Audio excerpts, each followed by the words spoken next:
అందరికీ నమస్కారం. జై శ్రీకృష్ణ. ఈరోజు జ్యేష్ఠ మాసపు సోమవారం.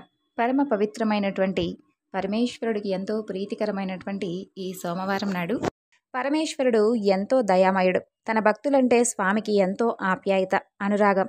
తనను నమ్మి కొలిచిన వారు ఈ 14 లోకాల్లో ఎక్కడ ఉన్నా కానీ నిత్యము కూడా కంటికి రెప్పలా కాపాడేటటువంటి అమృతమూర్తి పరమేశ్వరుడు.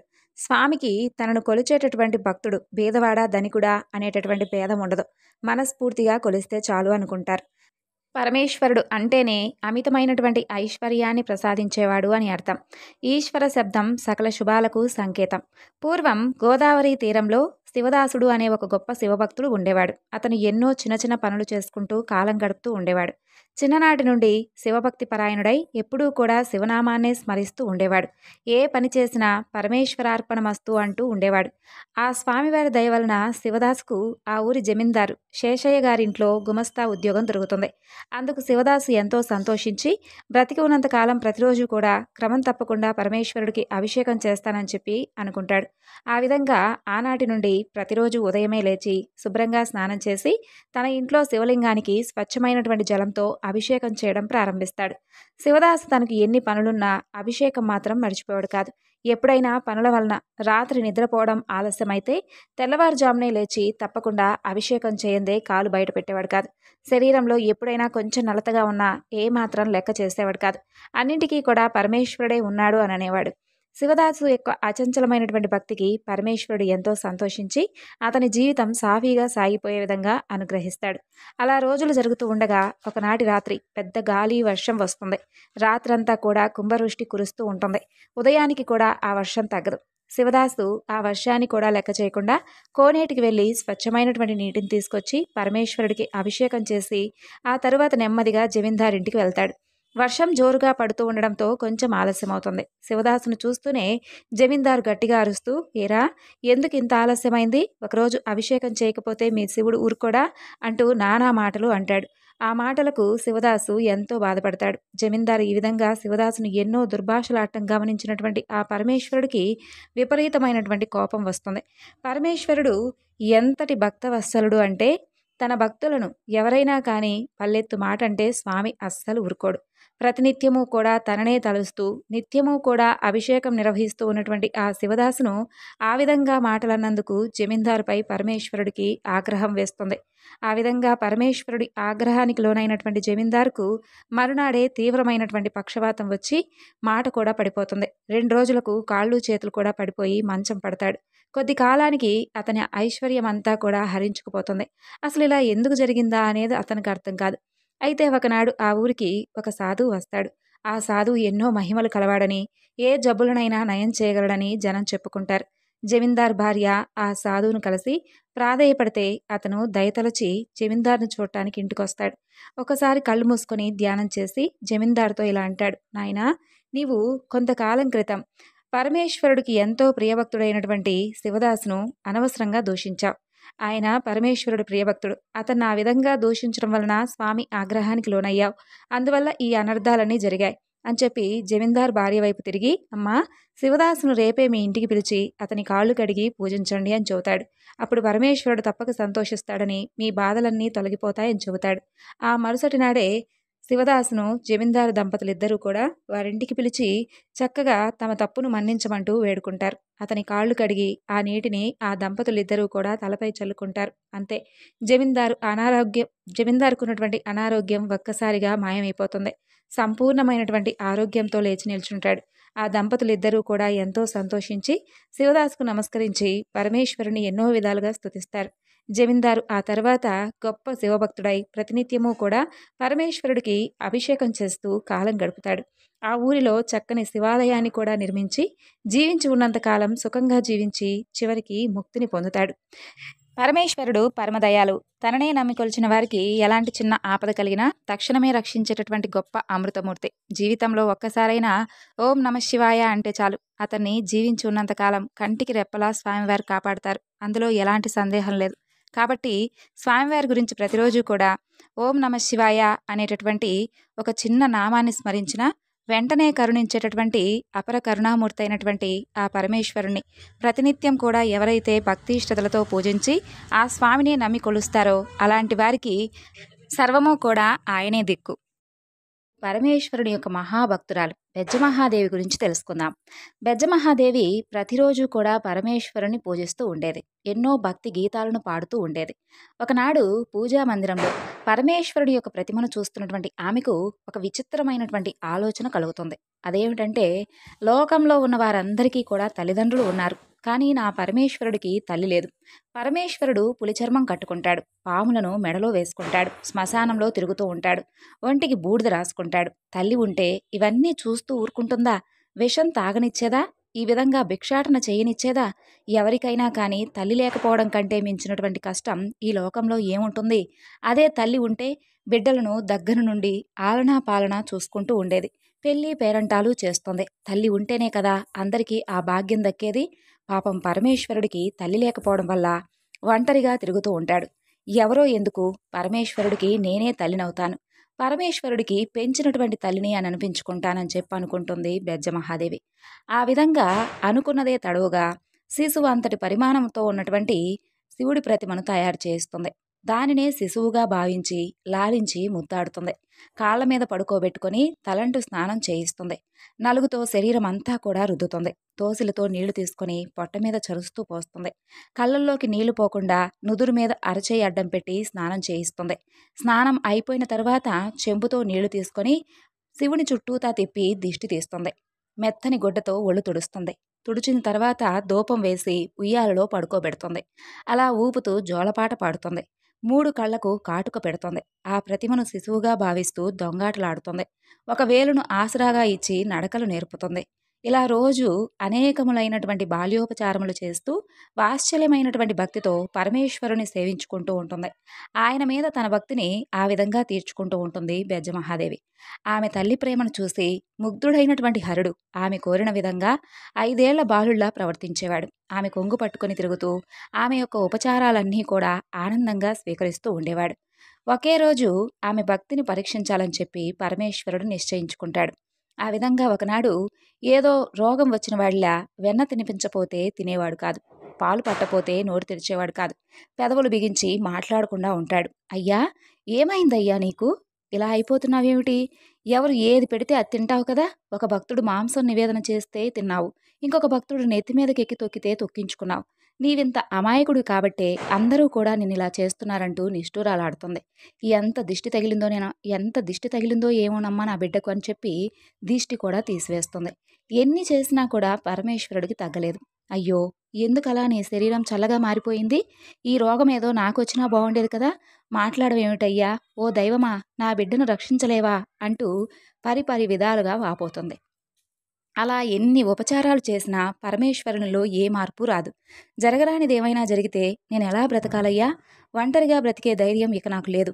ఆ పాడు రోజేదో నా పాలిట పడకముందే ఈ గుక్కెడు ప్రాణం కుటుక్కుమనిపించుకుంటానంటూ తల శివలింగానికేసి కొట్టుకుంటూ ఉంటుంది.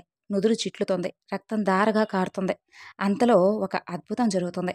కళ్ళు మిరమిట్లు గొలిపే విధంగా మెరుపులు మెరుస్తాయి. పెలపెలమంటూ శబ్దాలొస్తాయి.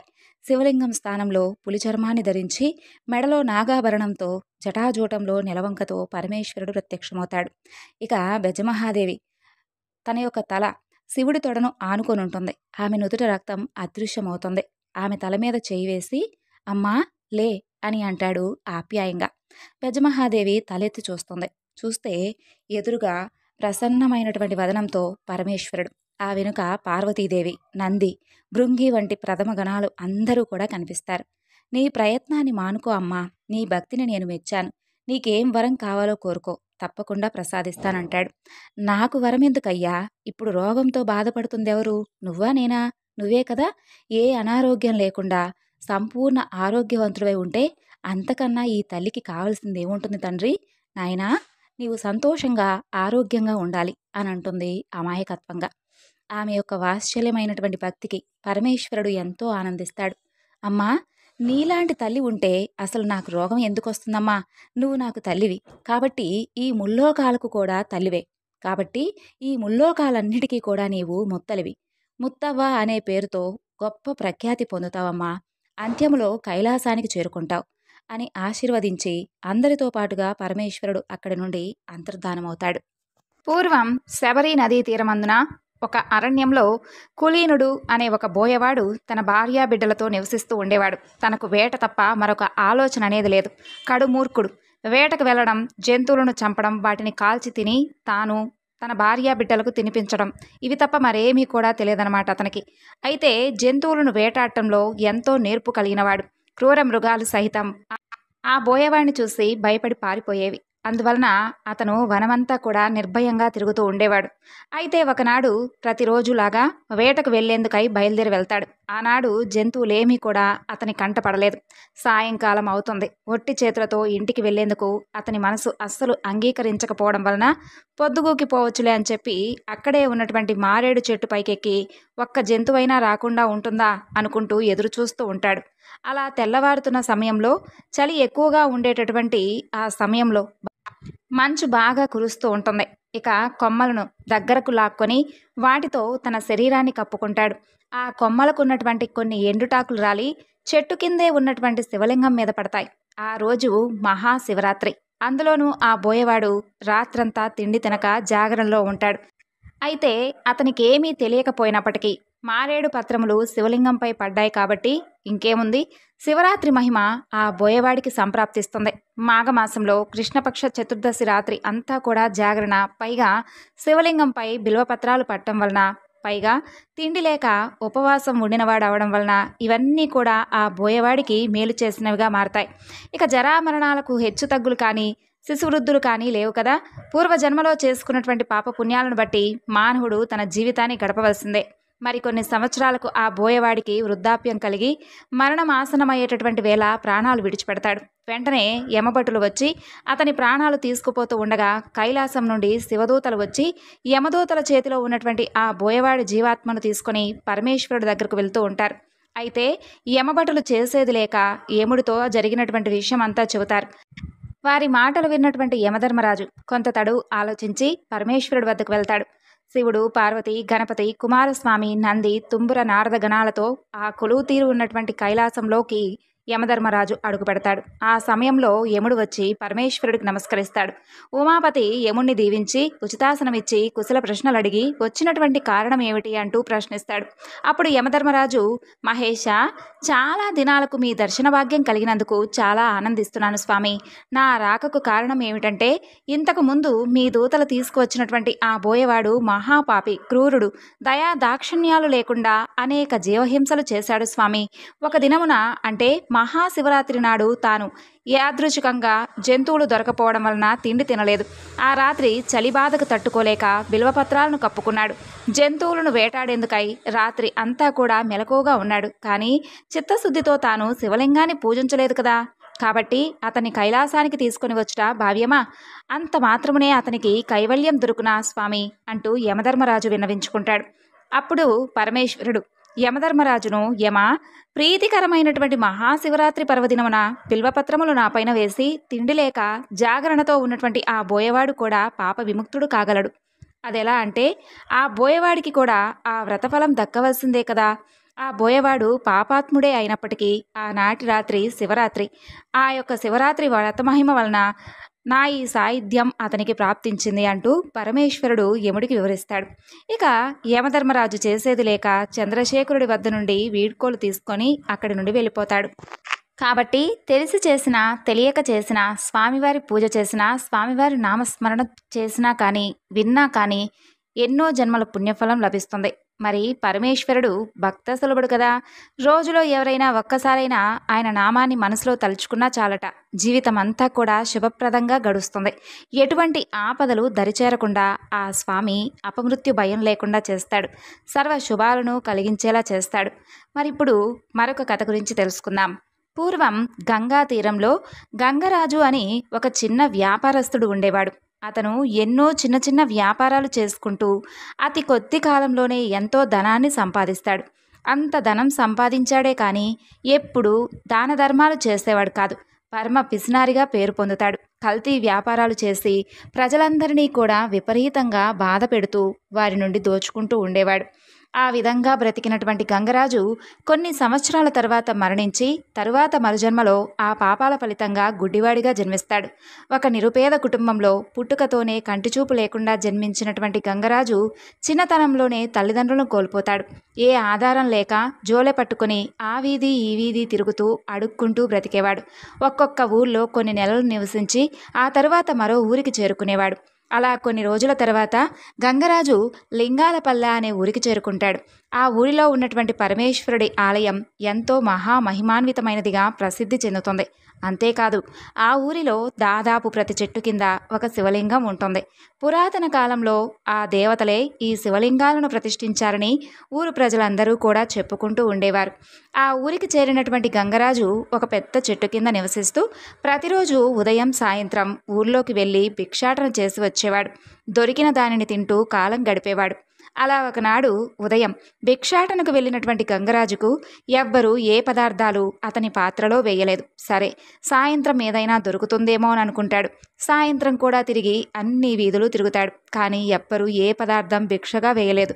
ప్రతిరోజు ఏదో ఒకటి తనకు లభించేదే. మరి ఆ రోజు ఎవరూ కూడా తనకు ఎందుకు భిక్ష వేయలేదా అనేది అతనికి అర్థం కాదు. ఉదయం నుండి ఏ ఆహారం లేకపోవడం వలన ఒంట్లో ఓపిక లేక తిరిగి తిరిగి మరలా తన చెట్టు వద్దకు బయలుదేరుతాడు. ఒక్కసారిగా పెద్ద వర్షం మొదలవుతుంది. గంగరాజు తడిసి ముద్దవుతాడు. చివరకు ఒక చెట్టు కిందకు చేరుకుంటాడు. తన పాత్ర నిండా వర్షపు నీరు చేరడంతో నీటిని ఒక పక్కగా విసురుతాడు. అంతే, ఇంకేముంది, అప్పుడు ఒక అద్భుతం జరుగుతుంది. గంగరాజుకు ఒక్కసారిగా కంటి చూపు వస్తుంది. అంతేకాదు తన పక్కనే బంగారు నాణేల మూట కూడా కనిపిస్తుంది. ఎదురుగా చూస్తే పరమేశ్వరుడు ప్రత్యక్షమై ఉంటాడు. గంగరాజు ఒక్కసారిగా ఆశ్చర్యపోతాడు. ఏమిటి ఇన్ని అద్భుతాలు అని అనుకుంటూ ఉండగానే పరమేశ్వరుడు ఇలా అంటాడు, నాయనా, ఈరోజు నాకు ఎంతో ప్రీతికరమైనటువంటి శివరాత్రి. అందులోనూ ఈ ఊరి ప్రజలందరూ కూడా ఉపవాసం ఉండడం వలన నీకు ఏ పదార్థమూ లభించలేదు. నీవు కూడా ఉపవాసం చేసిన వాడివయ్యావు. అంతేకాదు కళ్ళు కనిపించకుండా నీకు తెలియకుండా నీవు విసిరినటువంటి నీ పాత్రలో ఉన్నటువంటి వర్షపు నీరు పక్కనే ఉన్నటువంటి నా శివలింగంపై పడ్డాయి. ఆ విధంగా నీవు నాకు అభిషేకం కూడా చేసిన వాడివయ్యావు. ఇంత పవిత్ర దినాన ఉపవాసం ఉండి నాకు అభిషేకం చేసి ఎంతో పుణ్యాన్ని నీవు సంపాదించుకున్నావు. అందువలన నీకు చూపును ప్రసాదిస్తున్నాను. ఈ బంగారు నాణ్యాలను తీసుకుని ఏదైనా కానీ చక్కగా వ్యాపారం చేసుకుని సుఖంగా జీవించు అని చెప్పి పరమేశ్వరుడు అంతర్ధానమవుతాడు. జరిగిన దానికి గంగరాజు ఎంతో సంతోషించి ఆ ధనంతో వ్యాపారం మొదలుపెట్టి ఎంతో ధనాన్ని అనతి కాలంలోనే సంపాదిస్తాడు. ఈ విధంగా పూర్వకాలంలో కావేరీ నదీ తీరంలో శివశర్మ అని పరమేశ్వరుడికి మహాభక్తుడు ఉండేవాడు. అతను ఎన్నో శాస్త్రాల్లో ఎంతో చక్కని ప్రావీణ్యత సంపాదించుకున్నవాడవై చుట్టుపక్కల గ్రామాలలో తనకు మించినటువంటి పండితుడు లేడని చెప్పి పేరు తెచ్చుకుంటాడు. ముఖ్యంగా జ్యోతిష్య వ్యాకరణ శాస్త్రాల్లో ఎంతో పేరు ప్రఖ్యాతులు సంపాదిస్తాడు. అయితే ఆ దంపతులకు 2 కుమార్తెలు. ఇద్దరికీ కూడా మంచి వరులతో వివాహం జరుగుతుంది. ఇదంతా కూడా పరమేశ్వరుడి యొక్క కృపతో జరిగిందని చెప్పి భావిస్తూ ఉండేవాడు శివశర్మ. అతని భార్య పేరు సుమతి. ఆమె కూడా భర్తకు చేదోడు వాదోడుగా ఉండేది. ప్రతి ఏకాదశి నాడు శివశర్మ ఏకాదశ రుద్రాభిషేకం చేసుకునేవాడు. ఆనాటి ఇంటికి వచ్చినటువంటి బంధువులకు, స్నేహితులకు ఆ దంపతులు భోజనం పెట్టకుండా పంపించేవారు కాదు. అలా ప్రతి క్షణం కూడా శివశర్మ దంపతులు పరమేశ్వరుణ్ణి స్మరించుకుంటూ కాలం గడుపుతూ ఉండేవారు. అయితే అంతలో ఒక్కసారిగా శివశర్మకు ఏదో కంటి వ్యాధి వచ్చి చూపు సరిగ్గా కనిపించడం మానేస్తుంది. అలా ఎన్ని రకాల మందులు వాడినా ఫలితం లేకపోతుంది. రోజు రోజుకి కంటి చూపు ఇంకా మందగిస్తుంది. చూపు సరిగ్గా కనిపించక ఒకనాడు కాలికి ఏదో వస్తువు తగిలి పడిపోవడంతో మోకాలు విరిగి 2 నెలలు మంచం మీదనే ఉండవలసి వస్తుంది. ఎప్పుడూ కూడా పరమేశ్వరుణ్ణి స్మరిస్తున్నటువంటి మాకు ఇన్ని బాధలు ఎందుకు వచ్చాయని చెప్పి ఆ దంపతులు ఎప్పుడూ కూడా కృంగిపోతూ బాధపడుతూ ఉండేవారు. పరమేశ్వర, ఏమిటి ప్రారంధం, ఎందుకు మాకిన్ని బాధలు తండ్రి అంటూ పదే పదే మొరపెట్టుకుంటారు. ఎంతటి వారికైనా పూర్వజన్మ పాపఫలం అనుభవించక తప్పదు కదా. కానీ పరమేశ్వరుడు దయామయుడు. శివశర్మ పాపఫలం తీరడంతో తన భక్తుడిని ఇంకా రక్షించాలని చెప్పనుకుంటాడు. మరునాడు ఉదయం వారింటికి సాక్షాత్తు పరమేశ్వరుడే ఒక వృద్ధ బ్రాహ్మణుడి రూపంలో వస్తాడు.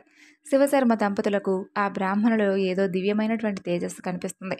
దంపతులిద్దరూ కూడా ఆ బ్రాహ్మణుడికి నమస్కరించేలా అంటారు, స్వామి, తమరు దివ్య సంపన్నులాగా ఉన్నారు. మా యందు దయతలచి ఈ బాధల నుండి విముక్తి పొందేటటువంటి మార్గం సెలవివ్వండి అంటూ ప్రార్థిస్తారు. అప్పుడు వృద్ధ బ్రాహ్మణుడి రూపంలో ఉన్నటువంటి పరమేశ్వరుడు వారితో ఇలా అంటాడు, నాయనలారా, మీ బాధను నేను తెలుసుకున్నాను. మీ బాధలన్నీ తొలగిపోయే ఉపాయం చెబుతాను. ఇక్కడికి ఒక రాత్రి ప్రయాణ దూరంలో శివగిరి అనేటటువంటి గుట్ట ఉంది. ఆ గుట్టపై వెలిసినటువంటి పరమేశ్వరుడు మహాశక్తి సంపన్నుడు. మీరు త్వరగా వెళ్ళి ఆ స్వామిని దర్శించుకోండి. స్వామి దివ్య దర్శనంతో మీ బాధలన్నీ తొలగిపోతాయని చెప్తాడు. శివశర్మ భార్యతో కలిసి మరుసటి వారమే బయలుదేరి శివగిరి ప్రాంతాన్ని చేరుకుంటాడు. కొండ మీదకు మెట్లు సరిగ్గా ఉండవు. కొండ కూడా కొంచెం ఎత్తుగా ఉంటుంది. కంటి చూపు సరిగ్గా కనిపించక కాలినొప్పితో అసలు ఎక్కగలనా అని చెప్పి శివశర్మకు సందేహం వస్తుంది. కొండపై నుండి కిందకు దిగుతున్నటువంటి భక్తులను ఎన్ని మెట్లున్నాయని చెప్పి అడుగుతాడు. వారు శివశర్మ దంపతులతో దాదాపు 1000 మెట్లున్నాయని చెప్పి 2 గంటల కంటే ఎక్కువే సమయం పడుతుందని చెబుతారు.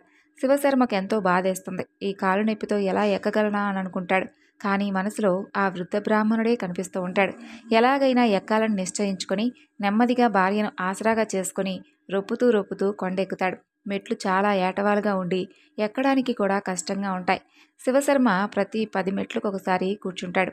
అలా 200 మెట్లు ఎక్కేసరికి అతనిలో ఊపిరి పూర్తిగా పోతుంది. ఇక ముందుకు వెళ్ళలేనని చెప్పి అనుకుని ఉన్న చోటనే కూర్చుంటాడు.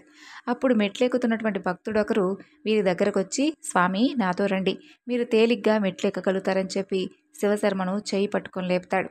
అలా శివశర్మకు ఆ భక్తుడి చేయి తగలగానే ఒక్కసారిగా శరీరమంతా ఏదో విద్యుత్ ప్రసరించినట్లుగా అవుతుంది. అంతే, అతని చెయ్యి పట్టుకుని శివశర్మ 1000 మెట్లు చకచకా ఎక్కేస్తాడు. కొండపైకి రాగానే ఎదురుగా కొద్ది దూరంలో పరమేశ్వరుడి ఆలయం అద్భుతంగా దర్శనమిస్తుంది. శివశర్మ దంపతులు ఇద్దరూ కూడా కళ్ళు మూసుకొని ఆలయం వైపు తిరిగి స్వామికి నమస్కరిస్తారు. ఆశ్చర్యంగా కళ్ళు తెరవగానే శివశర్మ కంటి వ్యాధి పూర్తిగా నయమవుతుంది. కంటి చూపు మునుపటి కంటే శక్తివంతంగా ఉంటుంది. ఎంతో సంతోషిస్తూ పరమేశ్వరుణ్ణి దంపతులిద్దరూ కూడా ఎన్నో విధాలుగా స్తుతిస్తారు. అప్పటి వరకు తనను చెయ్యి పట్టుకుని తీసుకొచ్చినటువంటి భక్తుడి కోసం పక్కకు తిరిగి చూస్తాడు. ఆశ్చర్యంగా అప్పటి వరకు వారితో ఉన్నటువంటి భక్తుడు కనిపించడు. చుట్టుపక్కలంతా వెతుకుతారు, కానీ ఎక్కడా కనిపించరు. అప్పుడు వారికి అర్థమవుతుంది, ఆ పరమేశ్వరుడు ఆ భక్తుడి రూపంలో వచ్చి తమను అనుగ్రహించాడని చెప్పి శివశర్మ దంపతులు గ్రహిస్తారు. అలా ఆ దంపతులిద్దరూ కూడా కొండపై ఉన్నటువంటి కోనేరులో స్నానం చేసుకుని ఆలయంలో చక్కగా పరమేశ్వరుని దర్శించుకుంటారు. మహేశ్వరుని యొక్క దర్శనంతో వారికి ఉన్నటువంటి పూర్వజన్మ పాపాలన్నీ కూడా ఒక్కసారిగా పూర్తిగా నశించిపోతాయి. ఇక ఆ రాత్రి అక్కడే నిద్ర చేసి మరునాడు తమ ఊరు తిరిగి వెళ్ళిపోతారు. కొన్ని రోజులకు శివశర్మ కాలునొప్పి కూడా పూర్తిగా తగ్గిపోతుంది. అలా శివశర్మ దంపతులు బ్రతికి ఉన్నంతకాలం పరమేశ్వరుణ్ణి సేవించుకుంటూ సుఖంగా గడిపి చివరికి ముక్తిని పొందారు. మరి ఈ రోజున పరమేశ్వరుడు యొక్క కథల గురించి తెలుసుకున్నారు కదండి. స్వామివారి అనుగ్రహం మనందరిపై కూడా ఎప్పుడు ఉండాలని మనస్ఫూర్తిగా ఆ స్వామిని వేడుకుంటూ ఈరోజు ఈ వివరణను ఇంతటితో ముగిస్తున్నాను. మరొక చక్కని వివరణతో మరలా కలుసుకుందాం. అంతవరకు నమస్కారం. జై శ్రీకృష్ణ.